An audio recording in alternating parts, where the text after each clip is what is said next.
अस्सलामुअलैकुम दोस्तों, welcome to another episode of Scary Nights with Kainat. सबसे पहले तो मैं आप सब से बहुत ज़्यादा माजरत खा हूँ कि मेरे बिज़ी शेड्यूल की वजह से मैं आप लोगों के लिए कोई वीडियो नहीं बना सकी इतने दिनों तक, लेकिन आप लोगों के ढेर सारे मैसेजेस ने मुझे दोबारा मोटिवेट किया। उसके लिए आप सबका बहुत शुक्रिया।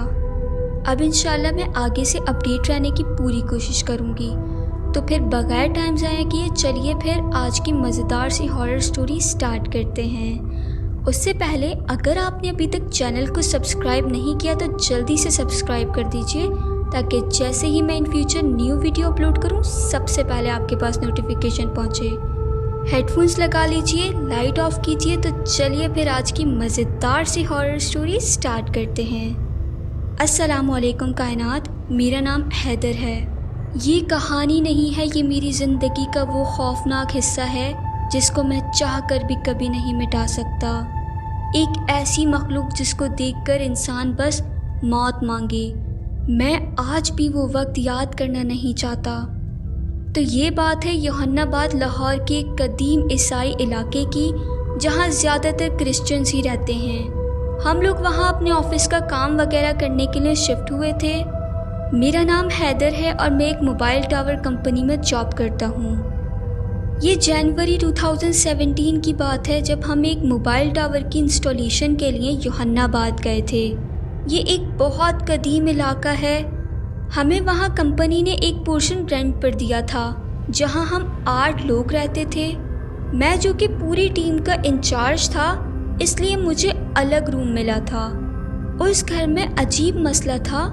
हर रात ऊपर वाली छत पर ऐसे लगता था जैसे कसाई कोई जानवर ज़िबा कर रहे हैं। मतलब जैसे कि बोहता चलाने की आवाज़ या छुरी चाकू तेज़ होने की आवाज़ें आती रहती थी। हम चूँकि सारा दिन बहुत ज़्यादा मेहनत करते थे तो रात बहुत ज़्यादा थक जाते थे, इसलिए हमने ज़्यादा गौर नहीं किया शुरू में तो। क्योंकि हमारे पास ग्राउंड फ्लोर था, इसलिए हमारा ऊपर कभी आना जाना भी नहीं होता था। लेकिन एक दिन की बात है जब मैं काम से जल्दी आ गया था, तो मैं पास की एक शॉप पर कोल्ड ड्रिंक पीने के लिए चला गया। वहाँ कुछ लोग बातें कर रहे थे कि कुछ दिनों से लोग लापता हो रहे हैं यहाँ से, ज़्यादातर 18 साल के लड़के या लड़कियाँ, और पुलिस को भी कुछ पता नहीं चल रहा कि क्या हो रहा है और ये सब कर कौन रहा है। और कुछ दिन बाद गायब होने वाले के खून से भरे हुए कपड़े मिलते थे अलग अलग जगहों से। ये खबर मेरे लिए बहुत ही ज़्यादा अजीब थी और खौफनाक भी। मैंने घर आते ही अपनी सारी टीम को सख्ती के साथ कहा कि कोई भी रात को बाहर नहीं जाएगा, चाहे कितना ही ज़रूरी काम क्यों ना हो। मेरी इस सारी बात से इत्तेफाक करके सब अपने रूम में जाकर सो गए। जैसे ही आँख लगी तो दोबारा ऊपर वाले पोर्शन से आवाज़ आना शुरू हो गई, लेकिन इस बार उस आवाज़ में मुझे किसी इंसान की आवाज़ लग रही थी, जैसे किसी को बांधा हुआ हो और वो तकलीफ़ से चिल्ला रहा हो। मेरे लिए ये चीज़ बहुत ज़्यादा परेशान कर देने वाली थी। मैंने जैसे तैसे हिम्मत करी और ऊपर की तरफ जाने लगा, लेकिन रास्ते में देखा तो दरवाजे पर ताला लगा हुआ था। फिर याद आया कि मालिक मकान ने कहा था कि ऊपर तो कोई भी नहीं रहता, वहाँ बस हमारा पुराना सामान वगैरह पड़ा है घर का। लेकिन मैं अभी भी वो आवाज़ सुन सकता था।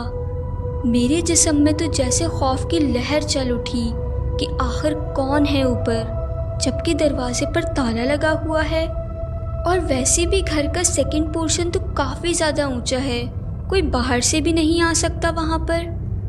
अचानक से फिर वो आवाज़ आना बंद हो गई और छत पर किसी बहुत सी भारी चीज़ के चलने की आवाज़ें आने लग गई, और वो दरवाजे की तरफ ही आ रही थी कि मैं फ़ौरन से नीचे आ गया और जल्दी से अपने रूम में आकर दरवाज़ा ज़ोर से बंद कर लिया।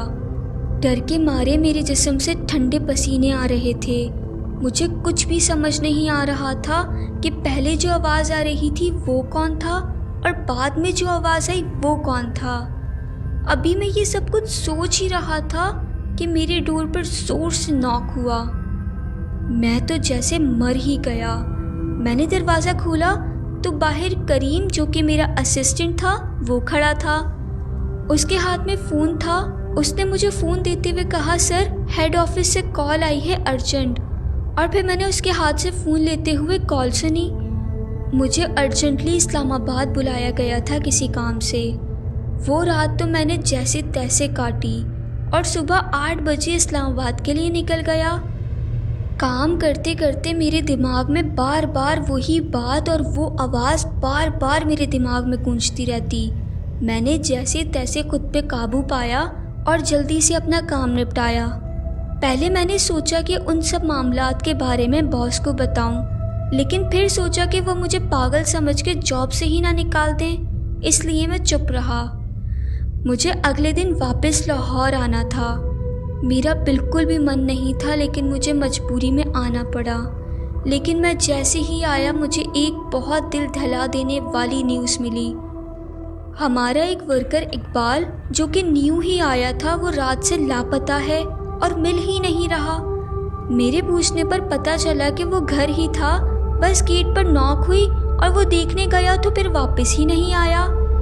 मेरा पहला शक और पहली नज़र ऊपर वाले पोर्शन की तरफ ही गई और मेरे सिक्स सेंस ने मुझे कहा कि क्या पता इकबाल वहाँ हो सकता है।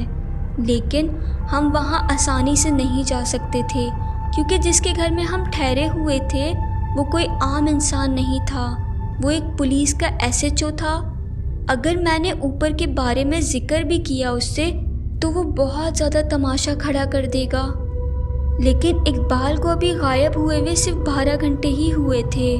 इससे पहले गायब होने वाले लोगों के कपड़े 36 घंटे बाद मिलते थे। इसका मतलब वो अभी भी ज़िंदा होगा, लेकिन कहाँ? ये जानने के लिए स्टोरी का सेकंड पार्ट लाजमी सुनिएगा।